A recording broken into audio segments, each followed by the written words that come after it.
బాబా ఎక్కడే ఉన్నాడా? వీడియో తీసుకున్నా ముందు కూడా వచ్చాయి పిల్లలు ఉన్నప్పుడు. ఈసారి ఎక్కువ మంది ఉన్నారు, గుడిసెలు కూడా పెంచినట్టున్నారు. లేనప్పుడు వచ్చారు. అప్పుడు నువ్వు అక్కడే ఉన్నావు కదా. ఇప్పుడు షికారు వచ్చినప్పుడు అందరూ వస్తారు. నీళ్ళే రావట్లేదు కదా మరి.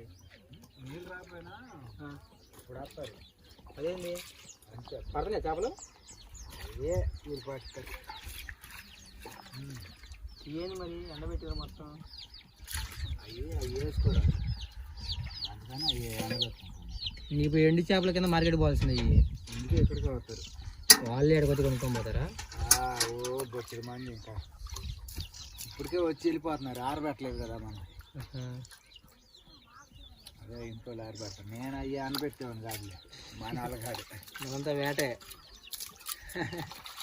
మళ్ళీ ఇంట్లోకి వచ్చి పని చేసుకోవాలా? అవునవునులే. ఎన్ని రోజులకి ఏంటి మరి? 4 రోజులు అయితే ఆరిపోతాయి ఎండలు అయితే. ఏం చెప్పలు ఎందుకని ఇవి తీసుకోవాలా? బాగానే ఉన్నాయి కదా బాబా. మోసులు అయ్యి మోసులు అయితే అవి ఊరిని మెత్తబడతాయి. ఇది కొద్దిగా కొరిమేనలాగా ఉంది కదా, కాదా? కొరిమేనలు అయితే అమ్మేవాళ్ళు కదా. కొరిమేళ్ళు ఎందుకు బాగున్నారు? అవి బాగున్నాయిలే. అదే గుడిసెలు ఇచ్చారు కొంచెం ఎక్కువేనేలే. అయ్యానా కాదా అందరూ వచ్చారు. అందరూ వెళ్ళిపోతారు ఇక్కడే అయితే.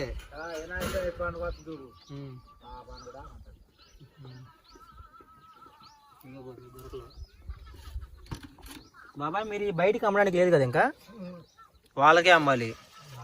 మార్చర్లేగా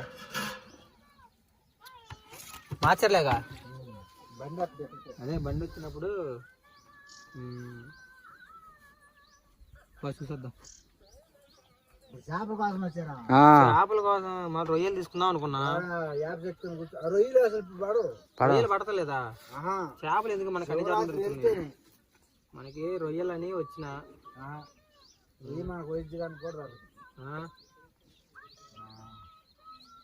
శివరాత్రి కానీ అప్పుడు దొరుకుతుంది మాట.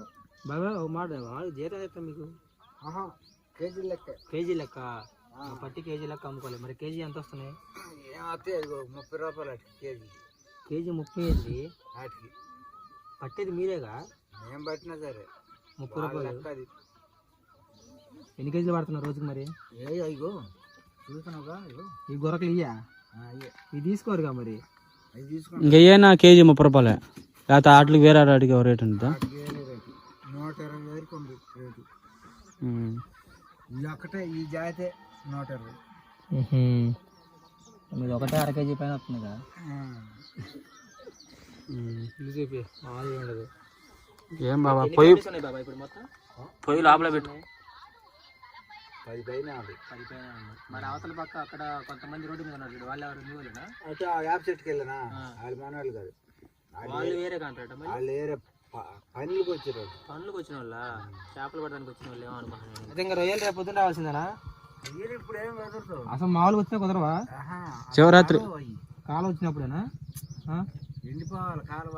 శివరాత్రి వెళ్తుంది చూసావు? శివరాత్రి పండుగ వెళ్ళిన కానీ పడుతుంది. వాన వాళ్ళకి కానీ ఇసురాళ్ళకి కానీ అప్పుడు పడుతుంది. అసలు మనకి ఏముండవు అసలు. కదలదు బండలో నుంచి. బండ మీద తింటే బండలో జరపడుతుంది, బయటికి దొరకదు. బయటికి తిరగదు. శివరాత్రి తర్వాత అయితే దొరుకుతాయి. అప్పుడు ఎండల కాలం కదా, ఎండల కాలం ఇక బయటకు వద్దు మాట. చూడండి కాసేపు చూస్తే 11, 12 ఆ ప్రాంతంలో బండి ఒక్కోసారి ఏమో 12. మంచం మంచం మీ అబ్బాయి మంచం రెడీ చేసిందిగా.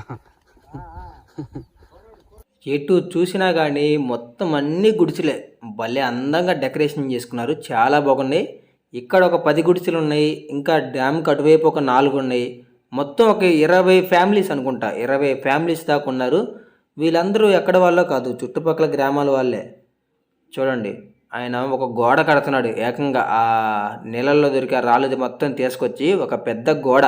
ఎందుకంటే ఒకవేళ డ్యాము వదిలినా కానీ వాటర్ వచ్చినా కానీ కొంచెం పైదాకా ఆ గుడిసెలు ఏం కాకుండా ఉండాలంటే కొంచెం ఒక రాయి కూడా అడ్డు ఉండాలండి. ఆ అలలు వస్తాయి కదా, చిన్న చిన్న అలల్లాగా. సో అవి వచ్చినప్పుడు గుడిసెకి తగలకుండా, గుడిసె మొత్తం డ్యామేజ్ అవ్వకుండా సో మొత్తం ఒక గోడలా కట్టేస్తున్నాడు. సో చాలా అంటే చాలా సేఫ్టీగా ఉంటుందని. ఇదిగోండి నైట్ టైం అయితే వాటర్ వచ్చినప్పుడు కానివ్వండి, నైట్ టైం ఆ లైటింగ్స్ వేసినప్పుడు చూడడానికి చాలా బాగుంటుంది. సో ఇప్పుడు మాత్రమే ఉంటారంట వీళ్ళు, ఇంకొన్ని రోజులు పోతే మళ్ళీ వెళ్ళిపోతారు. సీజన్ టైంకే ఇక్కడికి వస్తారని చెప్తున్నాడు ఆయన. వీళ్ళు ప్రతి సంవత్సరం ఎక్కడెక్కడి నుంచో వచ్చి, అంటే చుట్టుపక్కల గ్రామాలు ఎక్కడెక్కడి నుంచో వాళ్ళు ఇల్లు వదిలేసుకొని పిల్లలు మొత్తం స్కూల్ మానిపించేసి ఇంకా బతుకు తెరువు కోసం ఇక్కడికి వస్తారంట. నేను చూస్తూనే ఉంటా ప్రతిసారి. కానీ ఇప్పుడు వచ్చి మళ్ళీ ఎప్పుడో ఏప్రిల్ మే ఆ టైం దాకా ఉంటారు. అన్ని నెలలు ఇక్కడే గడిపేసి వాళ్ళు ఇంకా ప్రతిరోజు చేపలు పట్టాలి. ఖచ్చితంగా ఎర్లీ మార్నింగ్ 4 గంటలకు లేవాలి, ఆ పడవలు తీసుకొని లోపలికి వెళ్ళాలి, చేపలు పట్టాలి. మళ్ళీ వీళ్ళకి అవి కేజీ 30 రూపాయలకే తీసుకుంటారంట. అంటే ఇంక ఎక్కువ పడతలే, ఆల్మోస్ట్ వాళ్ళకి రోజుకి 500 నుంచి 1000 మధ్యలో అయితే వస్తుంది. బాగానే సంపాదిస్తారు, పర్లేదు. సో అందుకే నేను కూడా వాళ్ళకి ఏ హెల్ప్ చేయడంలా, వాళ్ళకి డబ్బులు బాగానే వస్తాయి, బాగానే సంపాదిస్తారు. సో అయితే ఇక్కడ అసలు ఈ ప్లేస్ ఎంత అందంగా ఉంటుందో మీకు ఒకసారి చూపిద్దామని నేను ఈరోజు ఇక్కడికి వచ్చాను. చూడండి చుట్టూ కూడా వాటర్. ఇది డ్యాము, బొగ్గు డ్యామ్ అంటారు.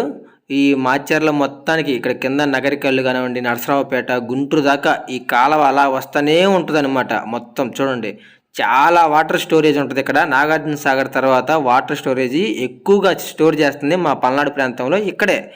సో ఇక్కడ ఏంటంటే ఇదిగోండి చాలామంది ఇలా సీజన్ టైంలో వస్తారు, గుడిసెలు వేసుకుంటారు. ఆ గుడిసెలు ఇదిగోండి మళ్ళీ కొన్ని రోజులే మళ్ళీ ఖాళీ చేస్తారు.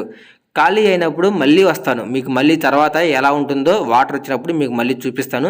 ప్రజెంట్ అయితే ఒకసారి ఈ ప్లేస్ మొత్తం చూడండి. ఫోటోషూట్లకు కానివ్వండి, షార్ట్ ఫిలిమ్స్ కానివ్వండి, ఏదైనా వీడియోలు తీసుకోవడానికి అన్నిటికీ పర్ఫెక్ట్గా ఉంటుంది. అంత మంచి క్లైమేటు. ఇప్పుడు మీరు చూస్తుంది శాంపిలే. ఇంకా కొంచెం ముందుకెళ్తే ఒక పెద్ద అడవి గార్డెన్ టైప్లో మొత్తం చూడడానికి చాలా బాగుంటుంది. చూడండి ఇక్కడ బాతులు ఎన్ని ఉన్నాయో. ఇవి వీళ్ళు పెంచుకునే బాతులు, ఇంకా చాలా ఉన్నాయి. అవన్నీ వాళ్ళు గంపల కింద పెట్టేశారు, లేకపోతే ఇవన్నీ కోళ్ళు బాతులతో నిండిపోయేది. అంత బాగుంటుంది. అయిగోండి గేట్స్ అన్నీ కూడా ఓపెన్లో ఉన్నాయి చూసారా.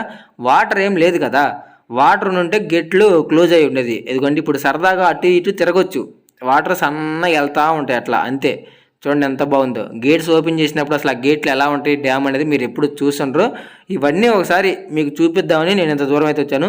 ఇది మా ఊరు నుంచి ఒక 10 కిలోమీటర్లు అంతే, పెద్ద దూరం ఏం కాదు. అయితే ఇక్కడ ఒక బామ్మగారు ఇదిగోండి ఇక్కడ చూడండి, ఆవిడ ఇప్పుడు ఫుడ్ రెడీ చేసుకుంటున్నారు. ఇదిగోండి వాటర్ కాగబెట్టుకోవడం. సో ఇంకంతా వాటరే. ఎక్కడైతే వాటర్ ఫెసిలిటీ ఉంటుందో అక్కడే జనాలు మొత్తం కూడా గుడిసెలు వేసుకొని ఉంటారు. మీరు ఇప్పుడు దాకా చూసుండ్రు. ఇప్పుడు మాకు పక్కనే ఒరిస్సా నుంచి మాగాడి వేయడానికి కొన్ని 100 మంది కూలి వాళ్ళు వస్తారు. వాళ్ళు ఈ కాలువ పక్కనే చిన్న చిన్న గుడారాలు వేసుకొని నివసిస్తూ ఉంటారు. అవి మీకు దారిలో చూపిస్తాను తర్వాత. అటువైపు ఉన్నారు, డ్యామ్కి అటువైపు చాలా మంది ఉన్నారు. ఇందాకలే నా పెద్ద ఆయన అడిగింది అదే. సరే పక్కన ఇంకొక మంచి ప్లేస్ ఉంది, అక్కడికి వెళ్తామండి, ఓకేనా.